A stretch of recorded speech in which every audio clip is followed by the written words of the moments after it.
The quantum arrays at the Luna Observatory picked up the anomaly first, a ripple in space-time that shouldn't have existed. Dr. Maya Patel stood at her workstation, dark eyes fixed on the holographic display as data streamed in from the sensor network humanity had scattered across the solar system. Something was coming, and it defied every model of faster-than-light travel humanity had developed over the last century. "Are you seeing this?" her colleague Dr. Chen asked from across the lab, his voice tight with concern. "The energy signature is off the charts." Maya nodded, her fingers dancing across the haptic interface as she tried to make sense of the readings. After 15 years of searching for signs of extraterrestrial intelligence, they'd finally found something. But the signature wasn't anything like the theoretical models had predicted. It was too precise, too structured, almost crystalline in its complexity. The first ships emerged 3 days later, materializing just beyond Mars' orbit. They were beautiful in a terrifying way, massive crystalline structures that seemed to grow and shift like geometric fractals, refracting the sunlight into prismatic displays that dazzled Earth's telescopes. Humanity's first contact with an alien civilization should have been a moment of celebration. Instead, it became the beginning of our extinction.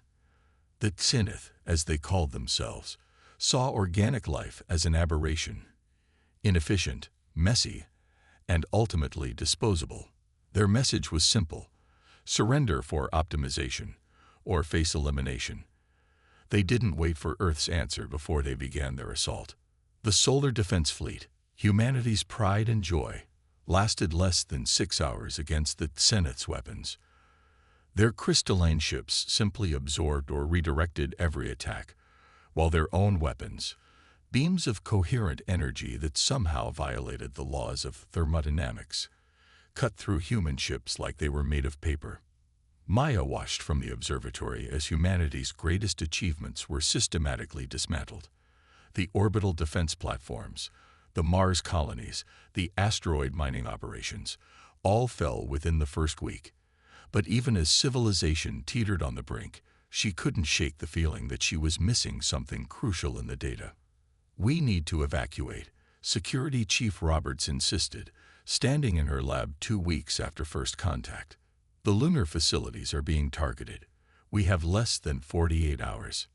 Maya barely heard him, her attention fixed on a curious pattern she discovered in the background radiation readings from the initial contact. There was something else out there, something old that had been briefly illuminated by the Xenith's arrival. "Just a few more hours," she muttered, comparing the readings to astronomical surveys from the past decade. "I think I found something." "Dr. Patel," Robert's voice hardened, "there won't be a few more hours if—" The observatory's warning system cut him off, klaxons blaring as new contacts appeared on the tactical display. A Xenith battle group, heading straight for the moon. Maya made her decision. "Get everyone else out," she told Roberts, never taking her eyes off the display. "I need 30 minutes to compile and encrypt this data. It could be important." Roberts hesitated, then nodded sharply. 30 minutes, not a second more. As evacuation alarms echoed through the facility, Maya worked frantically to piece together the puzzle she discovered. The Xenith's arrival had created a ripple effect in spacetime, like a stone thrown into a pond. But there had been something else in that pond, something that had been sleeping for a very long time. The ripples had bounced off it, creating a pattern that her sensors had barely detected. With trembling fingers, she traced the trajectory and made the final calculations. There, in a region of space that should have been empty, was a mass that shouldn't exist. A structure larger than anything humanity had ever built, virtually invisible to normal detection methods. The facility shook as the first Xenith weapons found their mark. Maya quickly transmitted the encrypted data to Earth's remaining secure networks, along with a message. "Found something. Coordinates attached. Could be our last hope." As she sprinted for the last evacuation shuttle, clutching her backup drives, Maya couldn't help but smile grimly. The Xenith thought they had humanity figured out, saw them as primitive organisms to be optimized or eliminated. But if there was one thing humans excelled at, it was finding ways to survive against impossible odds. The shuttle lifted off just as the observatory's main dome collapsed, crystal shards from its zenith weapon tearing through the reinforced structure. As they accelerated away from humanity's first great leap into space, Maya clutched her findings close. The zenith weren't the first advanced civilization to visit our solar system. Something else had been here before, something that had left behind a sleeping giant. The only question was, could humanity wake it up before it was too late? The Starship Endeavour wasn't meant for combat. Originally designed as a deep space research vessel, it had been hastily retrofitted with experimental stealth systems that made it humanity's best hope for reaching the coordinates Dr. Maya Patel had discovered. As Commander James Chen watched his crew make final preparations for the jump, he couldn't shake the feeling that they were about to either save humanity or lead the zenith to something that should have stayed hidden. Final systems check complete. Lieutenant Sarah O'Neill reported from her station. The bridge was unusually crowded, with both military personnel and scientific staff crammed into the space. Stealth systems are as ready as they'll ever be. Maya stood at the sensor station, dark circles under her eyes betraying countless sleepless nights spent analyzing the data she'd rescued from Luna. "The mass readings are still there," she said, more to herself than anyone else. "Whatever it is, it hasn't moved in the 3 weeks since I found it." "That's assuming it can move at all," Dr. Victor Raman commented from his position at the quantum mechanics station. The theoretical physicist had been skeptical of Maya's findings until he'd seen the raw data himself. The energy signature suggests something in a state of suspended animation, perhaps a form of quantum stasis. Chen nodded, his expression grim. Earth's situation had deteriorated rapidly since the fall of Luna. The zenith had systematically destroyed every major military installation, every shipyard, every defense platform. Only the emergency protocols developed during the Cold War had prevented humanity's complete annihilation, as millions retreated into underground shelters and hidden bunkers. "Navigation has plotted the optimal route," O'Neill continued. "We'll need 3 jumps to reach the coordinates, using stellar masses to mask our signature from zenith sensors." "What's our window?" Chen asked, studying the tactical display. 36 hours before the nearest zenith battle group could intercept us, assuming they detect our departure." Chen took a deep breath. The Endeavour carried nearly 300 of Earth's brightest minds, along with a contingent of special forces operators. If they failed, humanity would lose more than just a ship. "Begin jump sequence," he ordered. "Let's go wake up Maya's sleeping giant." The journey pushed the Endeavour's experimental drive to its limits. Each jump left them blind for precious seconds as their sensors realigned, seconds during which a zenith ship could have appeared and ended their mission instantly.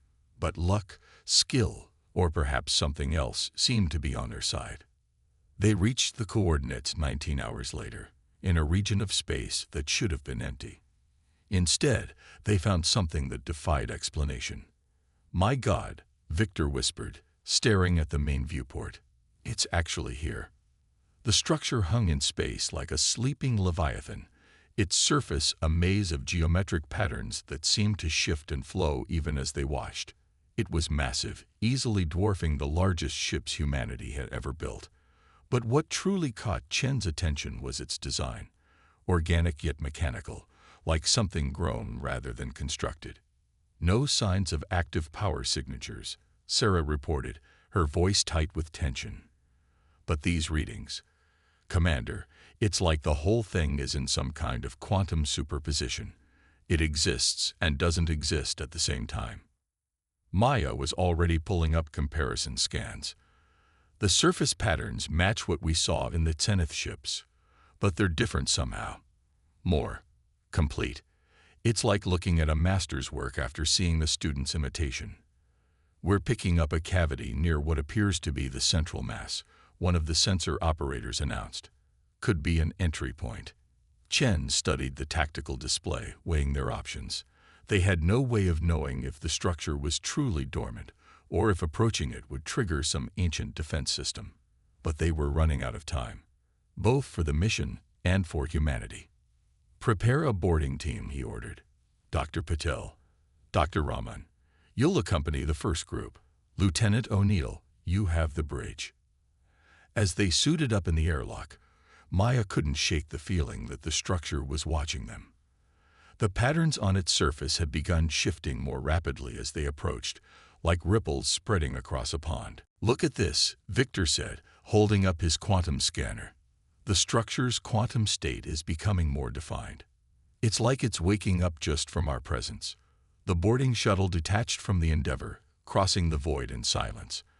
As they drew closer, the scale of the structure became even more apparent. The entry point they detected was large enough to swallow their entire ship.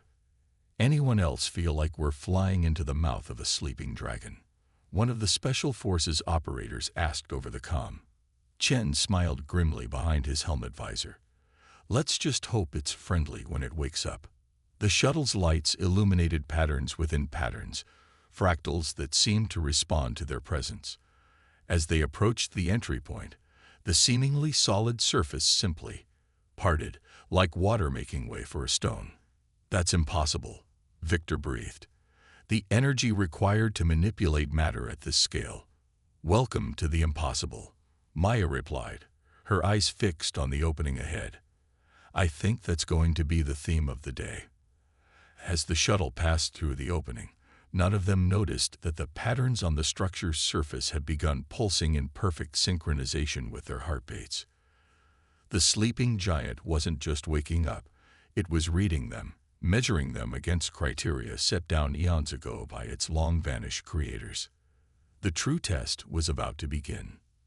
The interior of the structure defied conventional physics. Corridors shifted and realigned as they walked, yet their helmet compasses somehow maintained a consistent heading toward the central chamber.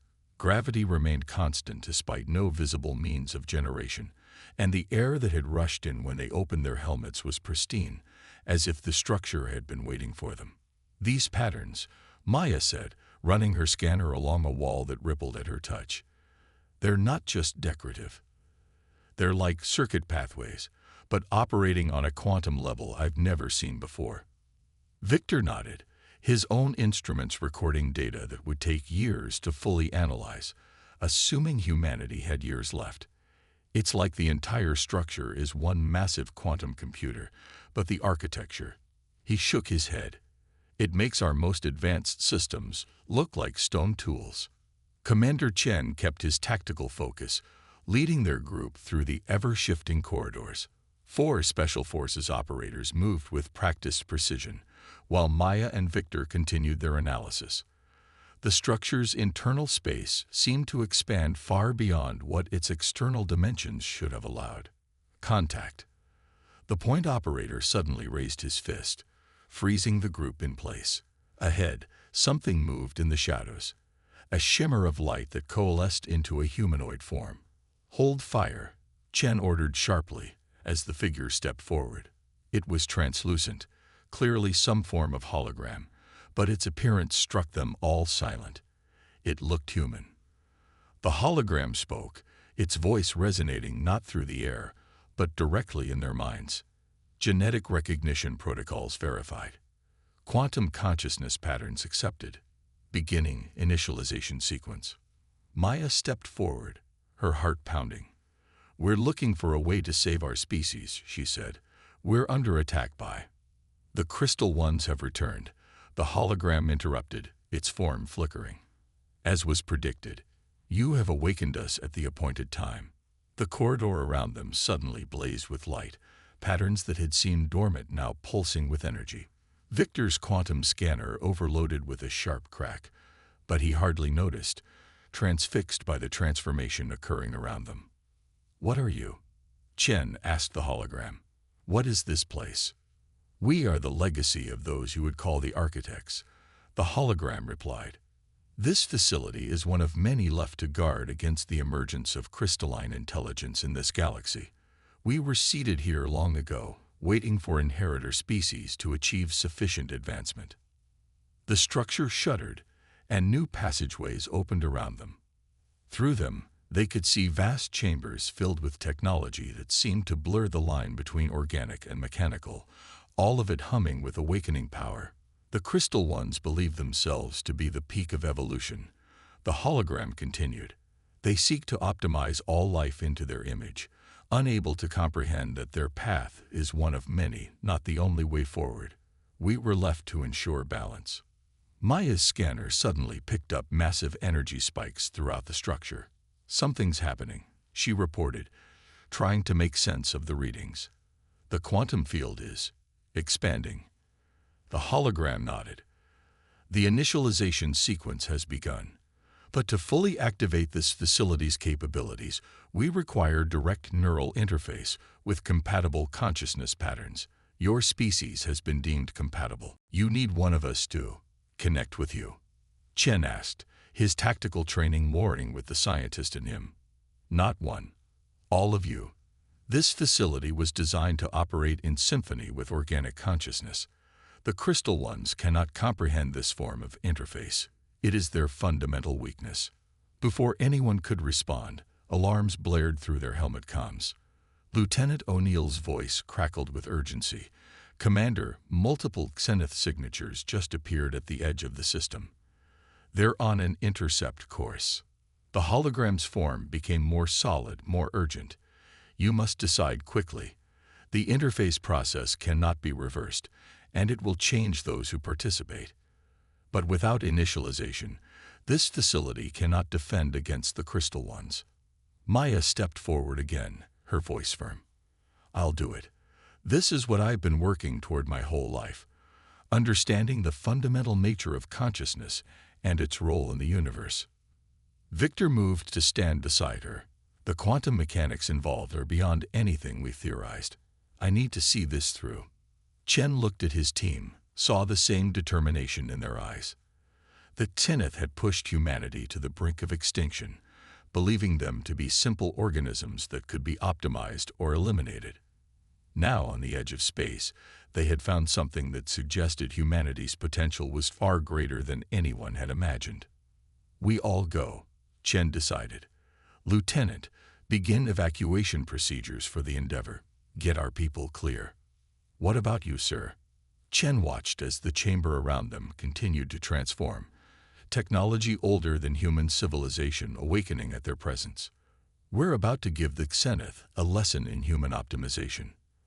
The hologram gestured, and the chamber's walls seemed to dissolve, revealing a vast space, filled with crystalline structures that somehow felt completely different from the Xenith's technology. These crystals pulsed with organic warmth, as if they were alive. "The interface chambers are ready," the hologram announced. "Remember, what you are about to become was always within your potential. We simply provide the means to achieve it." As they stepped forward, Maya felt something she hadn't experienced since the Xenith arrived. Hope. Whatever they were about to become, they would face it together, and perhaps find a way to show the Xenith that humanity's inefficiency was actually its greatest strength. The interface chambers awaited, humming with power older than Earth's first civilizations. It was time to wake the giant fully and show the galaxy why humanity had been chosen as its inheritors. The transformation was beyond anything they could have imagined. As their consciousness merged with the ancient facility, they became aware of realities that human minds had never been meant to perceive. They were still themselves, but also part of something vast and ancient, their thoughts flowing through quantum circuits that spanned dimensions. Maya found she could perceive the very fabric of space-time, seeing the quantum strings that held reality together. Victor experienced mathematical truths as tangible things, finally understanding the equations he'd spent his life pursuing. Chen's tactical awareness expanded to encompass the entire structure, feeling every system, every defense, every possibility. Through their shared consciousness, they understood what the facility truly was, not just a weapon or a ship, but a nexus of creation itself. The architects had seeded these facilities throughout the galaxy, waiting for species with the right balance of technological achievement and consciousness complexity to inherit them. Multiple Zenith warships approaching, Chen thought, the information flowing naturally through their shared awareness. Their weapons are powering up. The facility, which they now knew was called the Nexus, responded to their collective will. External armor that had seemed decorative shifted and flowed, quantum fields spinning up to levels that made their old understanding of physics seem primitive. They're broadcasting, Maya observed, perceiving the transmission directly through the Nexus's systems. They're confused. They don't understand what they're seeing. The Zenith message came through with crystalline clarity. Organic anomaly detected. Unknown configuration. Submit for optimization or face elimination.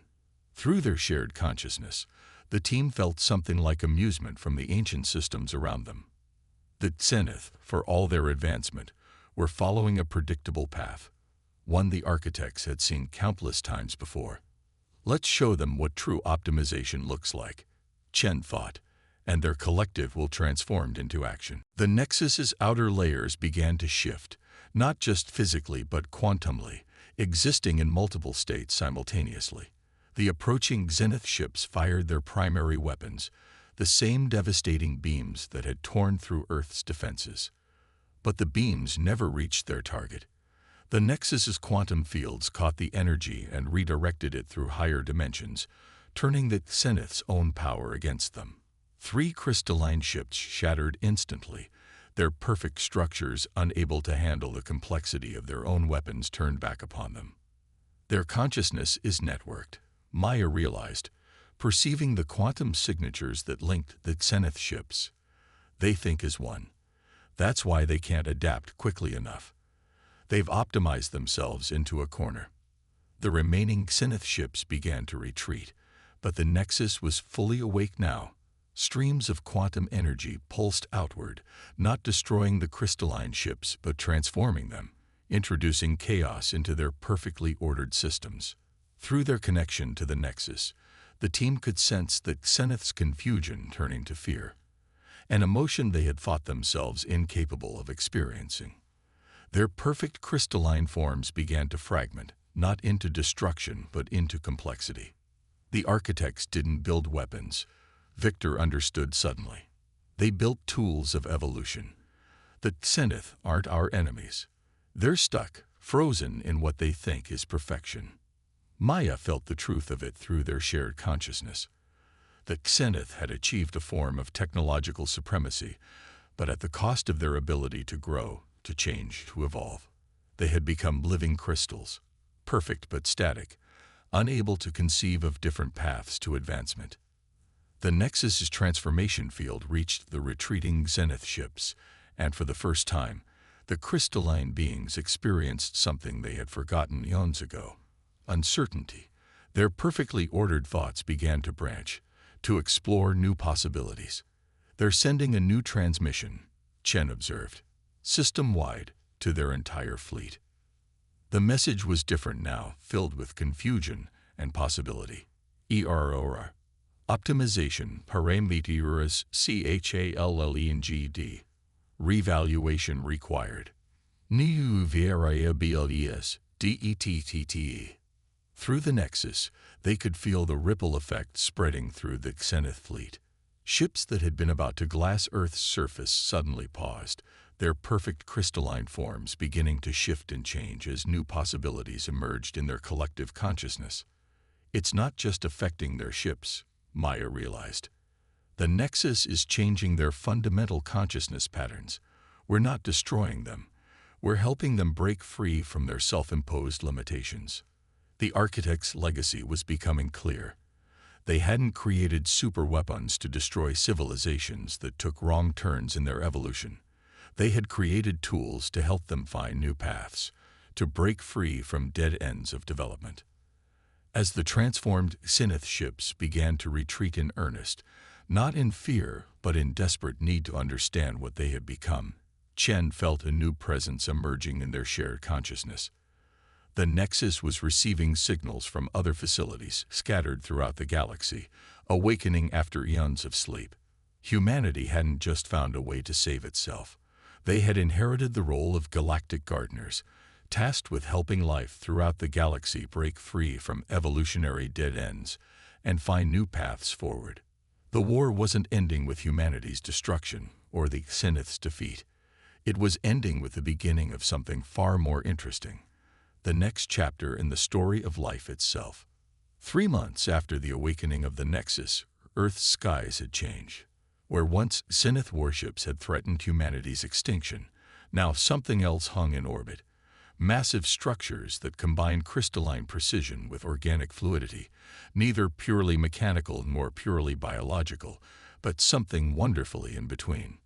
Maya stood in the newly established interface chamber in Geneva, her consciousness simultaneously present in her body and expanded through the quantum networks that now connected humanity to the Architect's legacy. Through this expanded awareness, she could sense the changes rippling across both human civilization and what remained of the Zenith fleet. The latest transformation group is ready. Victor's thoughts reached her through the quantum field. Like her, he had retained his individual identity while becoming part of something greater.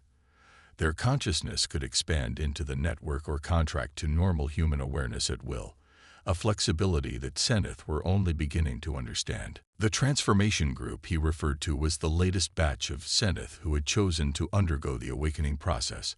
After the initial battle, many of the crystalline beings had recognized their evolutionary dead end. Their perfect but static existence had become a prison, and humanity now held the key to their freedom. Commander Chen, now Earth's liaison to both the transformed Zenith and the growing network of awakened Nexus facilities, joined their shared consciousness. The Council is ready to receive the first Zenith ambassadors. How are they adapting to individual awareness? Maya directed their shared perception to the approaching Zenith ships. Unlike their original crystalline forms, these vessels now pulse with organic energy, their structures flowing and changing like living things. It's fascinating. They're discovering emotions, individual thoughts, creativity. Things they thought they had evolved beyond are actually helping them reach new levels of advancement. Through their expanded awareness, they could perceive the subtle quantum fields that showed that Zenith were no longer a single networked consciousness. Each had become an individual, capable of unique thoughts and feelings, while still able to join in collective consciousness when needed. They had found balance, just as humanity was finding its own. The other Nexus facilities are reporting similar awakenings across the galaxy, Victor observed. The Architects seeded these facilities everywhere, each waiting for a species capable of understanding their true purpose. They could feel the truth of it through their connection to the quantum network. Humanity hadn't just inherited a weapon or a shield, they had inherited a responsibility. The Architects had created these facilities not to dominate or control, but to nurture life's infinite potential for growth and change. Through their expanded consciousness, they perceived a group of human scientists working with former Zenith to understand the quantum principles that governed reality itself. The crystalline being's mathematical precision, combined with human creativity and intuition, was yielding discoveries that neither species could have achieved alone. "They're ready," Chen announced, as the first Zenith ambassadors approached the interface chamber. Unlike their original forms, each now had distinct characteristics, individual patterns that reflected their emerging personalities. The leading ambassador, who called herself Aurora, stepped forward. Her crystalline form flowed like liquid light, expressing emotions that would have been impossible in her species' original state. "We bring greetings from the reformed Concordat," she transmitted, both verbally and through the quantum field. "We seek to learn, to change, to grow, as you have shown us is possible." Maya smiled, both physically and in the quantum realm. That's what the Architects intended all along. Not for one form of life to dominate, but for all forms to find their paths to growth. The Nexus facilities aren't weapons or tools of control. They're gardens, and we're all seeds waiting to bloom. Through their shared consciousness, they could feel other species across the galaxy beginning to awaken their own Nexus facilities. Each would find their own path, their own balance between order and chaos, structure and freedom, individual and collective. A message is coming through from the Alpha Centauri Nexus, Victor reported suddenly. They're detecting quantum signatures similar to the Zenith's original form, but from outside the galaxy. Chen's tactical awareness expanded through the network, analyzing the data. Not hostile, he concluded. They're curious. The changes in the Zenith caught their attention. They want to understand. Maya felt a surge of excitement ripple through both human and Zenith consciousness. Then let's welcome them, she projected. The galaxy is changing, awakening, and we'll face whatever comes next together. As if in response, the Nexus facilities across the solar system pulsed with light, their quantum fields resonating with possibilities yet to be explored. Humanity had not only survived its first contact with an advanced civilization, it had helped that civilization transform, and in doing so, had transformed itself.